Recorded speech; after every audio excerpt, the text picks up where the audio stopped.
Well, why does the U.S. have the most expensive healthcare system in the world? Experts say the most powerful stimulus for excessive healthcare spending here simply results from third parties paying for care, rather than patients being responsible. Someone else is shelling out for it, so it's human nature to expect and demand the most you can get. The solution should therefore follow that in order to control costs, policies should be developed which would require patients and families to share responsibility for the cost of care. Patients need to have the incentive to look for value. Until a patient feels the bite, I believe there is no amount of regulation or law limiting care that will bring the cost down. Data shows that we have regulated till we're blue in the face without success, compelling doctors and hospitals to fill out forms for expensive medicines, scooters, diabetic shoes, demanding that they follow protocols for costly MRIs, x-rays, and tests. And while such regulations have accelerated in this country, physicians and patients have been angered, care has slowed down, and the costs have continued to skyrocket.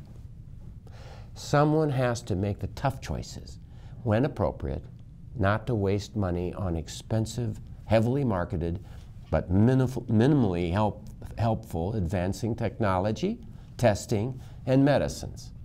Those tough choices cannot be made by physicians who can be sued at the drop of a hat for any bad result, cannot be made by government regulators who do not have an understanding of the intricacies of the patient's true needs, and cannot be made by insurance payers responsible for saving money for the company.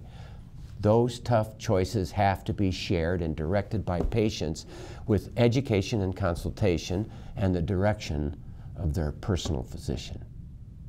But there are problems. How do we deal fairly with all when some people are rich, some are poor, and most are in between? How do we keep people from making bad, uninformed choices? How do we protect the failing elderly from an uncaring family? Could there be a way to adjust the shared costs according to the patient's ability to pay for the care, and to the scientifically proven value of the test or intervention? Patients would pay according to income, more for minimally helpful interventions, less for high-value medicine. Patients need to have the incentive to search and find value. We should expect more from Washington than more regulation.